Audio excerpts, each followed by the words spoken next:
Welcome back to smart investor అన్న TV5 money. ప్రస్తుతానికి markets 11 points ప్లస్లో సెన్సెక్స్ 26,328 దగ్గర ట్రేడ్ అవుతుంది. నిఫ్టీ 3 పాయింట్స్ ప్లస్లో 8,116 దగ్గర ట్రేడ్ అవుతుంది. స్టిల్ బ్యాంక్ నిఫ్టీ మాత్రం వీక్గానే ట్రేడ్ అవ్వడం మనం చూస్తున్నాము. 200 పాయింట్స్ డౌన్తో 18,300 ఆర్డ్ లెవెల్స్ దగ్గర బ్యాంక్ నిఫ్టీ ట్రేడ్ అవుతుంది. Auto, FMCG, health care, oil and gas, metals, technology రంగ షేర్స్లో కొద్దిగా మనకి బయింగ్ సపోర్ట్ కనిపిస్తుంటే, ఇంతకుముందు అనుకున్నట్టే bank Nifty, capital goods, consumer durables, ఏవైతే డిమానిటైజేషన్ ఎఫెక్ట్ కన్జ్యూమర్ డ్యూరబుల్స్ లాంటి వాటిలో ఎక్కువ కనిపిస్తుంది. అలాంటి కౌంటర్స్లో మనం కొద్దిగా వీక్నెస్ చూస్తున్నాము. అండ్ మిడ్ అండ్ స్మాల్ క్యాప్స్లో కూడా కొద్దిగా బయింగ్ ఇంట్రెస్ట్ ఇంకా కొనసాగుతూనే ఉంది. అండ్ ఇప్పటివరకు ఉన్న ట్రెండ్ ప్రకారం ఏ స్టాక్స్లో ఎలాంటి బయింగ్ యాక్టివిటీ జరుగుతుందో మనం తెలుసుకుని తర్వాత ఫోన్ కాల్స్ అండ్ ఈమెయిల్స్ మనం తీసుకుందాము. ఎడిల్వైజ్ ఫైనాన్షియల్ సర్వీసెస్ ఇవాళ ఆల్మోస్ట్ 9% దాకా గెయిన్ అవ్వడం చూస్తున్నాం. కొద్దిగా ప్రాఫిట్ బుకింగ్ వచ్చి 104 దాకా హైయెస్ట్ వెళ్ళినప్పటికీ ఇప్పుడు 101 దగ్గర ట్రేడ్ అవుతుంది 7.5-8% గెయిన్స్తో. అదాని పవర్ 7% గెయిన్స్తో 26 దగ్గర, జిందాల్ స్టీల్ అండ్ పవర్ 7% గెయిన్స్తో 71 దగ్గర, Mangalore refinery, Amtek auto, Bharat electronics, network 18, Atul and Bharti Airtel. Bharti ఎయిర్టెల్కి ఏంటంటే పేమెంట్ బ్యాంక్స్ సంబంధించిన యాక్టివిటీ వాళ్ళు స్టార్ట్ చేశారు. ఒక్కరోజే దాదాపు 10,000 అకౌంట్లు భారతీ ఎయిర్టెల్ దీనిలో మనం ఓపెన్ అవ్వడం చూస్తున్నాం. దానికి తోడు 7.5% ఇంట్రెస్ట్ వాళ్ళు పే చేయబోతున్నారు. మిగిలిన బ్యాంక్స్తో పోల్చుకున్నట్టయితే ఇది చాలా అట్రాక్టివ్ డీల్ కాబోతోంది. అందువల్ల భారతీ ఎయిర్టెల్ ఇవాళ 4.5% గెయిన్స్తో 314 దగ్గర ట్రేడ్ అవుతుంది. అండ్ మిడ్ అండ్ స్మాల్ క్యాప్స్లో ఎలాంటి బయింగ్ ఆపర్చునిటీస్ ఇప్పుడు దాకా ఉన్నాయి, ఏ సెక్టార్స్లో అండ్ ఏ స్టాక్స్లో బయింగ్ జరిగిందో కూడా ఒకసారి మనం చూద్దాం. రవికుమార్ డిస్టిలరీస్ 20% అప్పర్ సీలింగ్ దగ్గర లాక్ అయింది. GM breweries, global spirits, ARS infra, ఈ పాండి ఆక్సైడ్స్, ఈ స్టాక్స్ అన్ని కూడా ఇవాళ అప్పర్ సీలింగ్ దగ్గర లాక్ అవ్వడం చూస్తున్నాము. మెక్డెవల్ హోల్డింగ్స్ 17% గెయిన్స్తో 50 రూపీస్ దగ్గర ట్రేడ్ అవుతుంది. సాగర్ సిమెంట్స్ ఇవాళ 16% దాకా పెరిగింది. ఎందుకంటే 720 రూపీస్ దగ్గర స్టాక్ ప్రైస్ ఉంది, 700 దగ్గర 800 రూపీస్ దగ్గర వాళ్ళు ప్రిఫరెన్షియల్ షేర్స్ అలాట్మెంట్ చేశారు. దానివల్ల దాంతో సెంటిమెంట్ బూస్టర్ లాంటిది, ఎందుకంటే మార్కెట్ ప్రైస్ కంటే ఆల్మోస్ట్ 15-20% దాకా ఎక్కువకి ప్రిఫరెన్షియల్ షేర్లు అలాట్మెంట్ జరగడం వల్ల ఇవాళ 16-17% గెయిన్స్తో 720 దగ్గర సాగర్ సిమెంట్స్ ఉంది. For the matter Deccan Cements కూడా 9% దాకా ఇవాళ పెరగడం చూస్తున్నాము. Gravity India 16% and Venus Remedies బాగా పెరిగింది ఇవాళ. Nile, Shreyans Industries, Pioneer Distilleries లాంటి కౌంటర్స్లో కూడా ఇవాళ 15% దాకా జంప్ మనకు కనిపించింది. అండ్ నష్టపోయిన షేర్ల జాబితా ఒకసారి మనం చూసుకున్నట్టయితే సద్భావ్ ఇంజనీరింగ్ 3% డౌన్తో, Titan company 3%, bank of Baroda, Hathway cable, PFC, bank of India, state bank of India, OBC, India bulls real estate, Coromandel international, PNB, REC ఇలాంటి కౌంటర్స్ అన్ని కూడా ఇవాళ 2.5 నుంచి 3% డౌన్తో ట్రేడ్ అవుతూ వస్తున్నాయి. బట్ మిడ్ అండ్ స్మాల్ క్యాప్స్లో ఎలాంటి సెల్లింగ్ ఉందో కూడా ఒకసారి మనం చూసి కొన్ని ఫోన్ కాల్స్ తీసుకుందాం. రౌనక్ ఈపీసీ ఇంటర్నేషనల్ 11% డౌన్తో ట్రేడ్ అవుతుంది. స్టీల్ స్ట్రిప్స్ ఇన్ఫ్రా 10% డౌన్తో ట్రేడ్ అని చూస్తున్నాం. అండ్ అమృత్ కార్పొరేషన్ 9% డౌన్తో, జీటీఎన్ టెక్స్టైల్స్ 9% డౌన్తో, ధంపూర్ స్పెషాలిటీ షుగర్స్ 7.5% డౌన్తో 16 రూపీస్ 65 పైస్ దగ్గర ట్రేడ్ అవుతుంది. Bhagiratha chemicals and industries, Sudarshan chemicals ఇవాళ నెగిటివ్గా రియాక్ట్ అయింది 7% డౌన్తో. కొద్దిగా ప్రాఫిట్ బుకింగ్ ఈ స్టాక్ దగ్గర వస్తుంది హయ్యర్ లెవెల్స్ దగ్గర. సాటిన్ క్రెడిట్ కేర్ 7% డౌన్తో 415 దగ్గర ట్రేడ్ అవ్వడం మనం చూస్తున్నాం. ఇప్పటివరకు ఉన్న మార్కెట్ ట్రెండ్తో పాటు కొన్ని ఫోన్ కాల్స్ అండ్ ఈమెయిల్స్ కూడా మనం తీసుకుందాం. కొన్ని ఈమెయిల్స్ సుబ్రహ్మణ్యం మెయిల్ చేశారు. హిందాల్కో అని షార్ట్ టర్మ్కి ఈ టైంలో బై చేసుకోవచ్చా? హిందాల్కో చూస్తే కనుక బాగా బులిష్గా కనిపిస్తుంది. ఈ మధ్యకాలంలో బాగా పెరిగింది మార్కెట్. లాస్ట్ 1 మంత్లో కరెక్షన్ వచ్చినప్పటికీ హిందాల్కో బాగా స్ట్రెంత్ చూసాము. ఈ లెవెల్లో అంటే మటుకు అవాయిడ్ చేయండి, ఎందుకంటే 150 రూపాయల నుంచి 180 రూపాయల వరకు బాగా పెరిగింది కాబట్టి కొంచెం కరెక్షన్ వచ్చే అవకాశాలు, లేదంటే ఒక చిన్న డిప్ వచ్చే అవకాశాలు కనిపిస్తుంది. ఒకవేళ ఏమైనా కొంచెం 170 లెవెల్లోకి వచ్చిన తర్వాత జస్ట్ 10 రూపీస్ డిప్లో బై చేయొచ్చు హిందాల్కో. హైదరాబాద్ నుంచి నరసింహారావు మరొక కాలర్. గుడ్ ఆఫ్టర్నూన్ అండి. గుడ్ ఆఫ్టర్నూన్ అండి. శేషు గారి రిక్వెస్ట్ అండి, చెప్పండి. ఈ డిస్మాన్ ఫార్మా లాంగ్ టర్మ్ కోసం తీసుకోవచ్చా, డౌన్ టర్మ్ ఇంకేమైనా తీసుకుందా? ఇది బెటరా అంటే శిల్ప మెడికేర్ బెటరా లాంగ్ టర్మ్ కోసం? ఈ రెండిట్లో ఏది బెటర్ అండి? ఓకే, చూడండి డిస్మాన్ ఫార్మా అంటే ఇది కొంచెము ట్రేడింగ్ యాక్టివిటీ ఎక్కువ ఉంటుందండి డిస్మాన్ ఫార్మాలో. ఆ కంపెనీ పరంగా ఓకే కానీ బట్ ట్రేడింగ్ యాక్టివిటీ ఉంటుంది, తర్వాత ఎక్స్పెన్సివ్ స్టాక్ కూడానండి డిస్మెన్ ఫార్మా. కాబట్టి దీనికన్నా మీరు అంటే పెరగచ్చు ఇక్కడ లెవెల్స్ నుంచి. డిస్మెన్ ఫార్మా పెరగడం స్టార్ట్ అయిందంటే కంటిన్యూగా వన్ సైడెడ్ అప్ ట్రెండ్ ఉంటుంది. బట్ ఫండమెంటల్ పరంగా కూడా ఓకేనండి. లాస్ట్ ఒక 1 ఇయర్కి చూసుకుంటే చాలా ఇంప్రూవ్మెంట్ అనేది ఉంది. మరీ ముఖ్యంగా ఈ స్టాక్ పెరగడానికి ఏంటంటే వీళ్ళకి మార్జిన్స్ అనేది డిస్మెన్ ఫార్మాకి చాలా మిగతా కంపెనీస్తో కంపేర్ చేసుకుంటే చాలా ఎక్కువ మార్జిన్స్ ఉన్న కంపెనీ ఇది. అయినా కూడా ఈ లెవెల్లో మాత్రం నేను పర్సనల్గా అయితే దీనికన్నా మీరు శిల్పా మెడికేర్కి వెళ్ళడం బెటర్ అనిపిస్తుంది. శిల్పా మెడికేర్ కూడా అంటే కొన్ని ఏళ్ల పాటు బాగా డౌన్ సైడ్ ఉండి ఇప్పుడిప్పుడే ఈ స్టాక్లో అంటే లాస్ట్ కొన్ని రోజులుగా అప్ ట్రెండ్ ఉంది. మరీ ముఖ్యంగా వీళ్ళ ప్రోడక్ట్ అంకాలజీలో వీళ్ళు మంచి స్ట్రాంగ్ హోల్డ్ ఉన్నారండి. సో రానున్న రోజుల్లో ఈ అంకాలజీకి చెందిన డ్రగ్స్ అంటే తక్కువ మంది తయారు చేస్తుంటారు. మనకి నాట్కో ఒకటి, తర్వాత శిల్పా మెడికేర్ కూడా. సో నా ఉద్దేశం ప్రకారం శిల్పా మెడికేర్ని మీరు లాంగ్ టర్మ్ కోసం మీరు బై చేసుకోవచ్చు అండి. ఇప్పుడు ఒక మేజర్ న్యూస్ బ్రేక్ అవడం చూస్తున్నాము. Finance minister IT act amendment బిల్లును లోక్సభలో ప్రవేశపెట్టారు. దీని ద్వారా ఇది ఓకే అయితే నవంబర్ 8 తర్వాత ఎవరైతే బ్యాంక్స్లో కానీ ఇతరతర మార్గాల్లో డిపాజిట్లు చేసుంటారో ఆ ఇన్కమ్ ట్యాక్స్ రైట్ చేసి వాళ్ళని పట్టుకుంటుందో అనాథరైజ్డ్ ఆర్ అన్అకౌంటెడ్ మనీ దానికి సంబంధించి పినలైజ్ చేసేందుకు ఐటీ శాఖకి అధికారం లభిస్తుంది.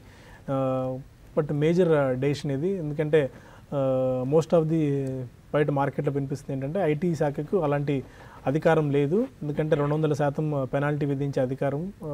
అందువల్ల ఇది చెల్లకపోవచ్చు అని చెప్పి అందరూ భావిస్తూ వస్తున్న పరిస్థితుల్లో ఇమీడియట్గా గవర్నమెంట్ రియాక్ట్ అయ్యి ఐటీ యాక్ట్ అమెండ్మెంట్ బిల్ని వాళ్ళ పార్లమెంట్లో టేబుల్ చేయడం అనేది ఒక మేజర్ డెసిషన్గా మనకు కనిపిస్తుంది. ఎందుకంటే ఇంతటి స్టెప్స్ తీసుకున్నప్పుడు ఐటీ శాఖ కనుక అధికారాలు కొరబడితే ఆ అధికారాలు లేకపోతే ఈ డిమానిటైజేషన్ వల్ల పెద్దగా ప్రయోజనం ఉండకపోవచ్చు అన్న నిర్ణయానికి గవర్నమెంట్ రావడం వల్ల ఈ చర్యకు పాల్పడిందని అనుకోవాలి. ఒక మెయిల్ సుధారమణ మెయిల్ చేశారు. ఆర్సీఐ ఇండస్ట్రీస్ ఈ స్టాక్ ఫండమెంటల్గా టెక్నికల్గా ఎలా కనిపిస్తుంది? RCI industries 130 BSE listed stock 135 rupees దగ్గర ఉంది. ఇవాళ 10% దాకా పెరగడం చూస్తున్నాం ఈ స్టాక్. ఆర్సీఐ ఇండస్ట్రీస్ ఫైనాన్షియల్స్ పరంగానేమో 135లో ట్రేడ్ అవుతుంది. ఇవాళ స్టాక్ చూస్తే కనుక 10% వరకు పెరగటం మనం చూసాము. కొంచెం అబ్నార్మల్ యాక్టివిటీ ఇవాళ కొంచెం చూసాం మనం. ఫండమెంటల్గా చూస్తే కనుక పెద్ద ఏమి లేదండి. లాస్ట్ క్వార్టర్ చూస్తే కనుక జస్ట్ 4 crores మనకి ప్రాఫిట్ రావడం మనం చూసాము.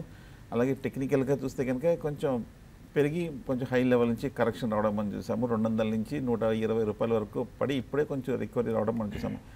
ప్రస్తుతానికైతే నా ఉద్దేశం అయితే మటుకు అవాయిడ్ చేయడం మంచిది.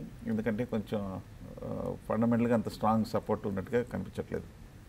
ఈ మధ్య లిస్ట్ అయినట్టుంది కంపెనీ 40 రూపీస్ దగ్గర. లాస్ట్ 2015 జనవరి లాస్ట్ ఇయర్ డిసెంబర్లో లిస్ట్ అయింది 40 రూపీస్ దగ్గర. బట్ ఫండమెంటల్గా అయితే అంత ఇదేం కనిపించట్లేదు. బెటర్ ఇట్స్ యువర్ డెసిషన్ అండి, ఎలా తీసుకుంటారా లేదా అనేది.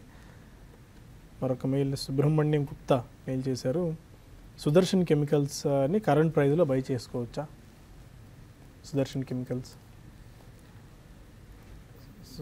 కెమికల్స్ చూస్తే కనుక మధ్యకాలంలో బాగా పెరిగిన స్టాక్ అండి. టెక్నికల్గా చూస్తే కనుక ఈ స్టాక్ 100 రూపాయల నుంచి 450 రూపాయల వరకు పెరిగి మళ్ళీ ఈ మధ్యకాలంలో 2-3 రోజులుగా కూడా కొంచెం లోయర్ రేట్ నుంచి బాగా పెరిగింది. స్టాక్ చూస్తే కనుక ఓవరాల్గా బాగా పాజిటివ్గా కనిపిస్తుంది. బుల్లిష్ ఫేస్లోనే ఉంది. ప్రస్తుతానికి అయితే మటుకు నా ఉద్దేశం కొంచెం బాగా బౌన్స్ బ్యాక్ వచ్చి లాస్ట్ వీక్ మేజర్ హై దగ్గరికి 400 రూపీస్ దగ్గరికి వస్తుంది. అక్కడ కొంచెం దాటాలంటే కొంచెం మేజర్ రెసిస్టెన్స్ ఉంది కాబట్టి దాటే కొంచెం సమయం పడుతుంది. బట్ ఫండమెంటల్గా చూస్తే కనుక కొంచెం స్ట్రాంగ్గానే కనిపిస్తుంది. ఒక చిన్న డిప్లో ఈ 4-5 రోజులు బౌన్స్ బ్యాక్ వచ్చింది కాబట్టి చిన్న కూల్ ఆఫ్లో మీరు సుదర్శన్ కెమికల్స్ బై చేయొచ్చు. ఓకే, మనకు మెయిల్ కూడా మనం తీసుకుందాం. వీనస్ రెమెడీస్ని తీసుకోవచ్చా అని చెప్పి మధుకర్ అడుగుతున్నారు. వీనస్ రెమెడీస్ కూడా ఇవాళ కొద్దిగా పెరిగినట్టుంది స్టాక్. అంటే వీనస్ రెమెడీస్ తీసుకోవచ్చండి. అంటే మీరు ఇన్వెస్ట్మెంట్ కోసం అయితే మాత్రం మీరు బై చేయొచ్చు. ఇది కూడా 13% దాకా మనకి పెరగడం చూసాము. ఇది కూడా బాగా షార్ప్గా పడిందండి. షార్ప్గా పడి మరి అదే విధమైన ట్రెండ్ అనేది అంటే బౌన్స్ బ్యాక్ కూడా చాలా షార్ప్గానే ఉంది. అయితే ఇది కంటిన్యూ అవుతుందా అనేది చెప్పడం కష్టం. బట్ క్లోజర్గా 105 ఆ లెవెల్ స్టాక్ ఆగొచ్చు. తర్వాత దీనికి ఫండమెంటల్స్ పరంగా కూడా ఇంప్రూవ్మెంట్ అనేది ఉంది. అంటే చాలా చిన్న కంపెనీ ఉంది. అయితే దీనికన్నా మీకు శిల్పా మెడికేర్లా అంటే ఇది ఇక్కడ నుంచి పెరగచ్చు. కొంచెం స్పెక్యులేషన్ యాక్టివిటీ వీనస్లో ఎక్కువ ఉంటుంది. దీనికన్నా మంచి పొజిషన్లో అంటే బాగా అట్రాక్టివ్గా ఇది శిల్పా మెడికేర్ లాంటి స్టాక్స్ని మీరు కన్సిడర్ కూడా చేయొచ్చండి. సూర్యనారాయణ అడుగుతున్నారు, శిశు గారిని గతంలో సోమ్ డిస్టిలరీస్ రికమెండ్ చేశారు, స్టిల్ ఇంకా స్టాక్ బై చేసుకోవచ్చా? డిప్స్లో మీరు బై చేయండి అండి. జస్ట్ మన ఫ్యూ డేస్ బ్యాక్ ఇది బాగా కరెక్ట్ అయింది, మళ్ళీ లాస్ట్ 3 రోజులుగా మళ్ళీ కొంచెం అంటే 4-5 రోజుల కన్సాలిడేట్ అయ్యి ఈరోజు అప్ ట్రెండ్కి వచ్చింది. మనం బై చేసిన దానికి ఇప్పటికి ఒక 20 రూపీస్ ఎంతో, అంటే అది నేను పొజిషనల్ కాల్ లాగా ఇచ్చాను, బట్ అరౌండ్ 155 156 అనుకుంటాను, లేకపోతే ఆ రేంజ్లో బై చేశానండి. షార్ట్ టర్మ్కి అయితే క్లోజర్గా 160 వస్తే మీరు దీన్ని ఎగ్జిట్ అయిపోండి. బట్ ఇన్వెస్ట్మెంట్ కోసం అయితే హోల్డ్ చేయండి అండి. సో ఎస్వైఎం డిస్టిలరీస్ మంచి కంపెనీ, చాలా చిన్న కంపెనీ, హోల్డ్ చేయండి. ఇవన్నీ కూడా బాగా ఫ్యూచర్లో బాగా గ్రోత్ ఉన్న సెక్టర్ అండి ఇది. కాబట్టి రానున్న రోజుల్లో గ్రోత్ అనేది తగ్గే అవకాశాలు లేవు, కాబట్టి హోల్డ్ చేయమని చెప్తాను. రఘునందన్ అడుగుతున్నారు, ఈ టైంలో స్టాక్ ఓకే సేమ్ ఇది కూడా డిస్టిలరీస్ సంబంధించిన స్టాకే అడుగుతున్నట్టున్నారు. పైనీర్ డిస్టిలరీస్ అని స్టాక్ను కన్సిడర్ చేయొచ్చా ఇప్పుడు? పైనీర్ డిస్టిలరీస్ మీరు డిస్టిలరీస్ చూస్తే కనుక కొంచెం బాగా వాలంటైల్గా కనిపిస్తుందండి. ఈ స్టాక్ చూస్తే కనుక మనకి ఈ మధ్యకాలంలో 105 110 దగ్గర బాగా కన్సాలిడేషన్ అయ్యి 260 రూపాయల వరకు వెళ్ళటం మనం చూసాము. ఆ తర్వాత కూడా ఈ స్టాక్ చూస్తే కనుక కొంచెం ఇంచుమించు 150 160 దగ్గర కన్సాలిడేషన్ అవుతుంది. ఓవరాల్గా టెక్నికల్గా చూస్తే కనుక ఇంకా వాలంటిలిటీ అడ్జస్ట్మెంట్ అనేది ఇంకా కాలేదు. ప్రస్తుతానికి కొంచెం ఒక మేజర్ కన్సాలిడేషన్లో కనిపిస్తుంది పైనీర్ డిస్టిలరీస్. మొన్న సెప్టెంబర్ రిజల్ట్ చూస్తే కనుక బాగా 13 crores నెగిటివ్గా వచ్చింది. అంతక్రితం చూస్తే కనుక జస్ట్ 2 crores ప్రాఫిట్లో ఉంది. సో రిజల్ట్స్ కూడా చూస్తే కనుక కొంచెం కన్సిస్టెంట్గా కనిపించట్లేదు. ప్రస్తుతానికి అయితే మటుకు నా ఉద్దేశం పైనీర్ డిస్టిలరీస్ అవాయిడ్ చేయడం మంచిది. ఓకే, మరొక మీరు సతీష్ రెడ్డి టెక్స్మాకో రైల్ 115 దగ్గర తీసుకున్నారు, అండ్ మార్క్సన్స్ ఫార్మా 40 రూపీస్ దగ్గర 1000 తీసుకున్నారు. 6 months టైం హోరైజన్కి హోల్డ్ చేసుకోవచ్చా? చూడండి, టెక్స్మాకో రైల్ అయితే 6 months కోసం హోల్డ్ చేయొచ్చండి. ఇంకా కావాలంటే మీరు కొనుక్కోండి. ఇప్పుడు టెక్స్మాకో రైలు ఇంకా ఇది కూడా ఏంటంటే టర్న్ అరౌండ్ స్టోరీ అండి టెక్స్మాకో రైలు. ప్లస్ దానికి తోడు ఇది మనకి సీజన్, ఇది అంటే బడ్జెట్కి ముందు, ఈసారి బడ్జెట్ 1 month కూడా ముందు ఉంటుంది. కాబట్టి టెక్స్మాకో రైల్ని అయితే మీరు రైల్వే బడ్జెట్కి సంబంధించి రైల్వేలో ఎలాంటి నిర్ణయాలు బయటికి తెలియకపోవచ్చు కదా? తెలియకపోయినా కూడా జస్ట్ అదొక స్పెక్యులేషన్లో భాగంగా ఆ రైల్వే బడ్జెట్కి ముందు ఒక 2 నెలల ముందు అన్నీ పెరుగుతాయి. దానికి రీజన్ అంటే ఏముండదు, అంటే అనలైజ్ చేయడానికి ఏముండదు. At the same time at least ఒక 15-20% కాదు, ఇంకా అంతకుమించి కూడా ఎక్కువ ప్రతిసారి మనం చూస్తూనే ఉంటాం. అయితే టెక్స్మాకో రైలు పర్టికులర్గా ఇది ఎందుకంటే ఇది కొంచెం ఇంప్రూవ్మెంట్ అనేది కనపడిందండి లాస్ట్ ఒక కొన్ని క్వార్టర్లుగా దీన్ని అంటే అబ్జర్వ్ చేస్తుంటే నేను. కాబట్టి దాని దృష్టిలో పెట్టుకుని టెక్స్మాకో రైలు ఈసారి కొంచెం మంచి రిజల్ట్ కూడా పోస్ట్ చేసే అవకాశం ఉంది. లాస్ట్ సెప్టెంబర్కి ఈ సెప్టెంబర్కి దగ్గర 153 crores నుంచి 253 crores నెట్ అంటే రెవెన్యూస్ పెరిగి అంటే 100 crores దాకా పెరిగింది. At the same time profits కూడా బాగా వచ్చాయి. ఇది బాగా పెరిగే అవకాశం ఉందండి టెక్స్మాకో రైలు. కాబట్టి ఇన్వెస్ట్మెంట్కి బాగా కన్సిడర్ చేయొచ్చండి ఇది. మధుసూదన్ రావు ఉన్నారు, సిప్లా 680లో అండ్ సన్ఫార్మా 1034లో బై చేశారు. 2 స్టాక్స్ని యావరేజ్ చేసుకోవచ్చు ఈ టైంలో. సిప్లా 680, సన్ఫార్మా 1034. ఆ మధ్య 470 రూపాయల వరకు కూడా పట్టడం మనం చూసాము. ఆ లోయర్ రేట్లో తీసుకొని ఉంటే కనుక కొంచెం బెటర్ బైగా ఉండేది. బట్ సిప్లా చూస్తే కనుక ఈ లెవెల్లో కూడా ఇంచుమించు 650 640 దగ్గర బాగా కన్సాలిడేషన్ అవుతుంది. సో టెక్నికల్గా చూస్తే కనుక మేజర్ డౌన్ ట్రెండ్ నుంచి కూడా బయటకు వచ్చి కొంచెం కన్సాలిడేషన్ కూడా పూర్తి చేసినట్టు కనిపిస్తుంది. ఓకే, సిప్లా ఈ లెవెల్లో మీరు కాన్షియస్గా బై చేయాలి. అలాగే సన్ఫార్మా కూడా మనం చూసాము ఇంచుమించు 1200 రూపాయల దగ్గర నుంచి 670 80 రూపాయల వరకు పడి ఈ మధ్య కొంచెం స్టెబిలైజ్ అవుతుంది 680 to 650 మధ్యన. ఒకవేళ చిన్న డిప్ వస్తే కనుక క్లోజర్ టు 650 670 లెవెల్స్లో సన్ఫార్మా మీరు బై చేయొచ్చు లాంగ్ టర్మ్ కోసం, జస్ట్ 1 or 2 years కోసం. అండ్ ఎయిర్టెల్ ఎలా కనిపిస్తుంది టెక్నికల్ చార్ట్స్ పరంగా? ఎందుకంటే ఎయిర్టెల్లో చాలా కాలం తర్వాత మళ్ళీ మనం కొద్దిగా అప్సైడ్ రావడం చూస్తున్నాము. కొద్దిగా న్యూస్ నేపథ్యంలో వాళ్ళ పేమెంట్ బ్యాంక్ సంబంధించిన ఆపరేషన్ స్టార్ట్ చేసిన నేపథ్యంలో కొద్దిగా 3-3.5% దాకా పెరగడం కనిపించింది ఎయిర్టెల్లో. ఎయిర్టెల్ ఇంకా అప్సైడ్ ఉండే ఛాన్సెస్ ఏమైనా కనిపిస్తుంది? ఎందుకంటే most of the telecom pack అంతా కూడా స్టిల్ వీక్గానే ఉంది, రిలయన్స్ జియో ఎఫెక్ట్ అప్పటి నుంచి. బట్ కన్సిడరబుల్గా రిలయన్స్ జియో మేబీ December 3తో మోస్ట్ ఆఫ్ ది వాళ్ళు అనుకున్న ఫ్రీ కనెక్షన్స్ అన్నీ పోబోతున్నాయి. దాని తర్వాత అసలు పిక్చర్ రిలయన్స్ జియోలో ఏ మేరకు సబ్స్క్రైబర్స్ నిలబడి ఉంటారని మనకు తెలుస్తుంది. అప్పుడు ఈ టైంలో ఎయిర్టెల్లో ఎలాంటి యాక్షన్ తీసుకోవచ్చు అంటారు, ఎలాంటి స్టెప్ తీసుకోవచ్చు? అంటే ఉన్న వాటిలో ఎయిర్టెలే బెస్ట్ అనిపిస్తుంది అండి. ఓవరాల్గా టెలికామ్ మొత్తం అన్నీ మీరు చూసుకుంటే అంటే ఉన్నవి కూడా పెద్దగా లేవు కాబట్టి చాయిస్ కూడా లేదు. ఆర్కామ్ అంటే ఇంకా అసలు దాని గురించి మనం మాట్లాడుకోకపోవడం చాలా వరకు బెటరు. తర్వాత ఐడియా ఉంది, ఐడియా కూడా పెన్నీ స్టాక్లో అయిపోయింది. 32 లెవెల్స్కి అంటే క్లోజర్గా వచ్చి మళ్ళీ ఇప్పుడు కొంచెం పెరిగినట్టుంది. అది 32 లెవెల్ కూడా బ్రేక్ అయిందంటే ఇంకా కొంచెం వీక్ అయ్యవచ్చు. ఆల్మోస్ట్ అనిల్ అంబానీ ఒకప్పుడు ఇండియాలో టాప్ 5th to 6th పొజిషన్లో ఉన్న అనిల్ అంబానీ ఈరోజు మనకి 36th పొజిషన్లో ఉన్నారు. సో అంటే ఆ స్టాక్స్ ఏ విధంగా పడ్డాయో మనం అర్థం చేసుకోవచ్చు. అదేవిధంగా భారతీయ ఎయిర్టెల్ ఉన్న వాటిలో భారతీయ ఎయిర్టెల్ బాగానే ఉందండి. దీనికన్నా ఇదే సేమ్ ఎయిర్టెల్ వాళ్ళది మన ఇది కూడా కన్సిడర్ చేయొచ్చు. మన భారతీయ అది ఇన్ఫ్రాటెల్ అండి, ఇన్ఫ్రాటెల్ చేయొచ్చండి. ఎందుకంటే ఎయిర్టెల్ కన్నా అదే ఎక్కువ, ఎందుకంటే వీళ్ళకి దీంట్లో ఇన్ఫ్రాటెల్ మనకి చాలా స్ట్రాంగ్ ఫండమెంటల్స్ అనేది ఇంప్రూవ్ అవుతున్నాయి కాబట్టి దాన్ని కన్సిడర్ చేయొచ్చు. మిగతా అన్ని స్టాక్స్ని అవాయిడ్ చేయమని చెప్తాను. ఒక ఉన్న వాటిలో మాత్రం భారతీయ మాత్రం బెటర్ అనిపిస్తుందండి. శ్రీధర్ మన కాలర్ అడగండి. శ్రీధర్, హలో సార్ చెప్పండి సార్. మీరే చెప్పాలండి, ఏ స్టాక్ గురించి తెలుసుకుందాం అనుకుంటున్నారు? బ్రోంజ్ సార్, బిఎస్సిలో బ్రోంజ్. ఏదండి? బ్రోంజ్ సార్, స్పెల్లింగ్ ఒకసారి చెప్తాను చూడండి. BRONZE కొందాం అనుకుంటున్నాను సార్. బ్రోంజ్ 46 ఉంది ఈరోజు కరెంట్ ప్రైస్. కంపెనీ పేరే బ్రాంజా? Bronze sir, BRONZE. ఓకే,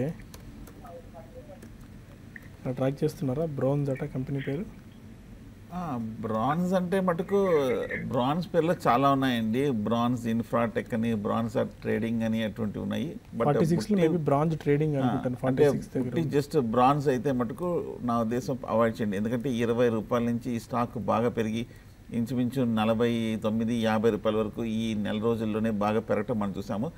ఈ స్టాక్ అయితే జనరల్గా అవాయిడ్ చేయడం మంచిది. ఎందుకంటే ఇంత బేరిష్ మార్కెట్లో కూడా ఈ స్టాక్ ఇంత డబల్ అయిపోయిందంటే మటుకు కొంచెం కాషియస్గా ఉండాలి.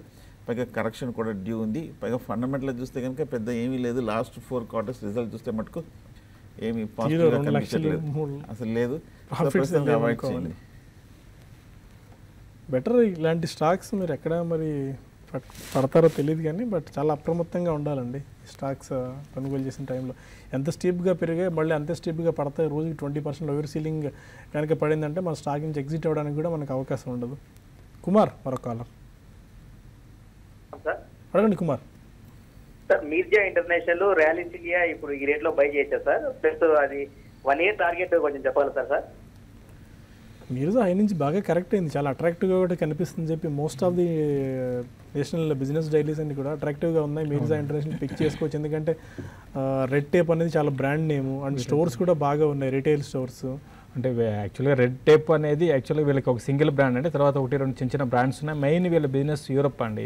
యూకే నుంచే 15% వీళ్ళకి ఇన్కమ్ అనేది యూకే నుంచే వస్తుంది. సో అక్కడ వీళ్ళు ఏంటంటే అంటే వీళ్ళ బ్రాండ్ మీద కాదు, అక్కడ కాంట్రాక్ట్స్ తెచ్చుకొని వీళ్ళు వాళ్ళకి సప్లై చేస్తుంటారు. కాబట్టి రెడ్ టేప్ వీళ్ళ ఉన్న బ్రాండ్ రెడ్ టేప్ అయినా కూడా రీసెంట్గా బాగా కరెక్ట్ అయింది. కాబట్టి ఈ లెవెల్లో డెఫినెట్గా డౌన్ సైడ్ రిస్క్ అనేది ఉన్నా కూడా బట్ మంచి అట్రాక్టివ్ ప్రైస్లో కనపడుతుంది, మీరు బై చేసుకోవచ్చు. అంటే 1 year టార్గెట్లో ఎగ్జాక్ట్గా మనం చెప్పలేమండి. బట్ ఏదైనా కూడా మీరు 140 ఆ లెవెల్ కూడా వెళ్ళొచ్చు. 120 ఆ లెవెల్ కానీ క్రాస్ అయిందంటే 1 year కాదు 1.5 year పట్టచ్చు మీరు. కాబట్టి మీర్జా ఇంటర్నేషనల్ బై చేసుకోవచ్చు. ఇంకొక స్టాక్ ర్యాలీస్ ఇండియా, ఇది కూడా బై చేసుకోవచ్చు అండి. ఇది కూడా మంచి రిజల్ట్ పోస్ట్ చేశారు. అయితే కొంచెం ఇది అంటే ఈ టాటా మధ్య ఉన్న గొడవలు కూడా స్లోగా కొన్ని రోజులకు మర్చిపోతారు. బట్ ఫండమెంటల్స్ కూడా బాగున్నాయి కాబట్టి మంచి బ్రాండ్ వాల్యూ ఉంది. ఇన్వెస్ట్మెంట్కి ర్యాలీస్ ఇండియాని కూడా కన్సిడర్ చేయొచ్చు అండి.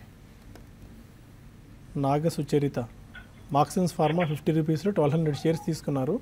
1 year వ్యూ ఎలా ఉంటుంది ఏమైనా చెప్పగలరా? సబ్స్క్రైబర్ మీ కాల్ ను హోల్డ్ లో ఉంచారు, దయచేసి లైన్ లో. Mail Marksans pharma at 50.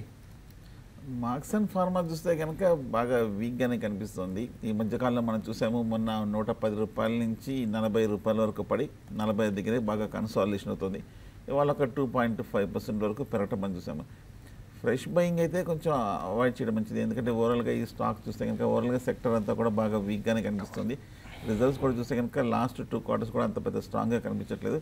కాకపోతే కొంచెం ఏమైనా రిస్క్ తీసుకోగలిగితే కనుక లెవెల్స్ కొంచెం అట్రాక్టివ్గా ఉంది. 40 లెవెల్స్లో ఇమ్మీడియట్గా ఒక 36 కింద స్టాప్ లాస్ పెట్టుకొని క్లోజర్ టు 40 రూపీస్ దగ్గర బై చేయొచ్చు.